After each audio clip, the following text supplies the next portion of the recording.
सूरत railway station पर एक अंतर्राज्यीय चोर गैंग को गिरफ्तार किया गया, जिसने 15,30,000 रुपए की चोरी की थी।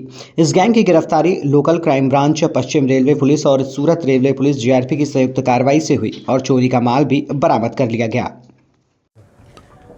सूरत रेलवे पुलिस स्टेशन खाते गई 16મી તારીખે ચોરીનો બનાવ નોંધવામાં આવેલો હતો।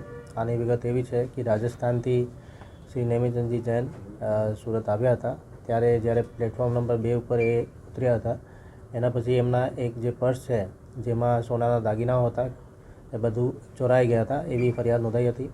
આ ફરિયાદના લીધે અમે લોકોએ જુદા જુદા ટીમ બનાવી, રેલવે પોલીસ સ્ટેશનની ટીમ બનાવી, એલસીબીની ટીમ બનાવી અને અમે લોકોએ સીસીટીવી ફૂટેજ ચકાસવી ચાલુ કરી। જ્યારે અમે લોકો સીસીટીવી ચેક કર્યા તો અમે પાંડેસરા બાજુ જે કૈલાસનગરના ઝૂંપડાઓ છે ત્યાંના લોકેશન મળ્યા કે ત્યાંથી કોઈ રેલવે સ્ટેશનથી ત્યાં જાય છે, જ્યાં પણ ઝૂંપડા બધા ખાલી હતા।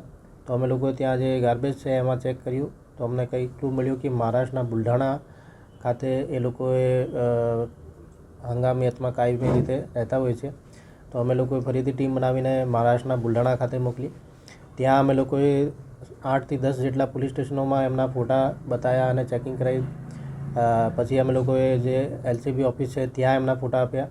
તો 2-4 દિવસમાં અમને એક ક્લુ મળ્યો કે આ જે માણસ છે આ મહારાષ્ટ્રના બુલઢાણા ખાતે કોઈ ગામડામાં રહે છે અને અત્યારે હાલ ત્યાં અમરાવતી એમની લોકેશન મળે છે। પછી અમે લોકોએ અમારી રીતે એમના ફોટોઝને ચેક કરી એમને ઇન્ટરનેટ ઉપરથી એમના ફોટો દ્વારા ઇન્સ્ટાગ્રામ આઈડી અમે લોકોએ મેળવી લીધી। આ ઇન્સ્ટાગ્રામ આઈડીથી અમે લોકોએ જ્યારે મેટાને કોન્ટેક્ટ કર્યો તો એમના આઈપી ડિટેલ્સ અમને મળ્યા।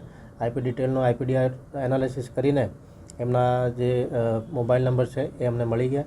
એ મોબાઈલ નંબરનો અમે વધુ લોકેશન અને સીડીઆર કઢાવીને અમરાવતી જ્યારે એ લોકો હતા ત્યારથી એમને ટ્રેક કરતા હતા અને જ્યારે ફરીથી એ લોકો સુરતમાં ચોરી કરવા આવ્યા ત્યારે અમને એ લોકોને ઝડપી પાડ્યો।